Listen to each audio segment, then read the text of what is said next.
NGO বা নন governmental organisation সংস্থাগুলির সাহায্যে বেঁচে থাকার নতুন পথ খুঁজে পায় মানুষ।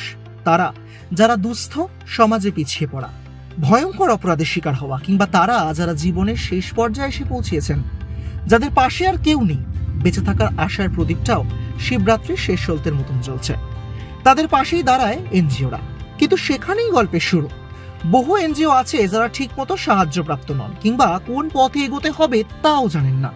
এক কথায় নিয়মের গণ্ডির অনেক দূরে হাল ছেড়ে বসে আছেন। চেষ্টা থাকলেও শেষ পর্যন্ত উপায় হয়ে উঠছে না। কি করবেন তারা? কালীপথের নবজীবন সেবা সমিতির তরফে একটি অনুষ্ঠান আয়োজন করা হয়েছিল হিঙ্গলগঞ্জে। তাদের তরফে মুস্কান চাইল্ড ডেভেলপমেন্ট সেন্টারের উদ্বোধন করা হয়, আর সেখানেই উপস্থিত ছিলেন অল ইন্ডিয়া এনজিও ওয়েলফেয়ার অ্যাসোসিয়েশনের প্রেসিডেন্ট ডক্টর তাপস দে। সেখানে এনজিও বা বেসরকারি সংস্থাগুলির কথা বলতে বলতে একাধিক বিষয়ে তুলে ধরেন তিনি। 3000-এরও বেশি এনজিওর সঙ্গে জড়িত তারা, কিন্তু তার মধ্যে 90% সংস্থাই কোনো ধারণা ছাড়া কাজকর্ম করে চলেছেন। কখনো তা হয়ে উঠছে রোজগারের সহজ মাধ্যম।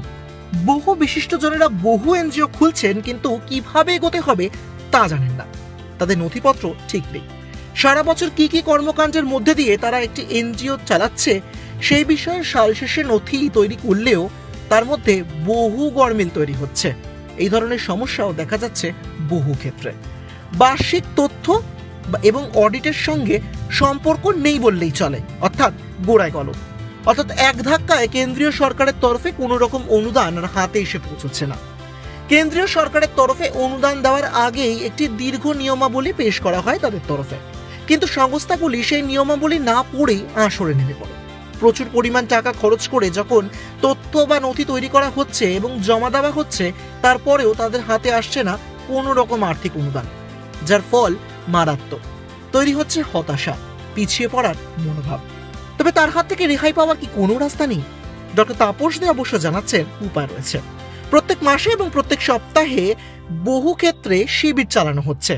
নথিভুক্ত করা যায় সেইখানে, আর জেনে নেওয়া যাবে নানা রকম না জানা নিয়ম, যাকে ট্রেনিং ম্যানেজমেন্ট বলেও বলছেন তারা।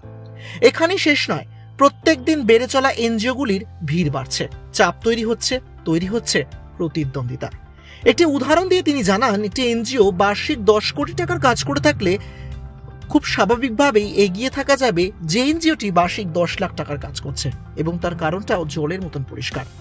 এরপর তিনি বলেন, গ্র্যান্ড ডোনেশন বা কর্পোরেট সোশ্যাল রেসপন্সিবিলিটির অপেক্ষা না করে থেকে ইনকাম জেনারেশন করা যায় এবং ঠিকভাবে সবল হওয়ার পথে হাঁটা উচিত। এনজিওগুলিকে বর্তমানে কেন্দ্রীয় সরকারের তরফে একাধিক প্রকল্প সুবিধা দেওয়া হচ্ছে, আর তার জন্য পুরোপুরি সুবিধা নেওয়া উচিত এবং নিজেদেরকে প্রস্তুত করা উচিত। ছোট ছোট এনজিওগুলিকে নিজেদের অবস্থান টিকিয়ে রাখার জন্য আর্থিক উপার্জনের পথেও হাঁটা অত্যন্ত প্রয়োজন। নিজে স্বনির্ভর না হলে অন্যের পাশে দাঁড়ানো আরও কঠিন হয়ে পড়বে। শায়কদের report, Indo Bangla Times business.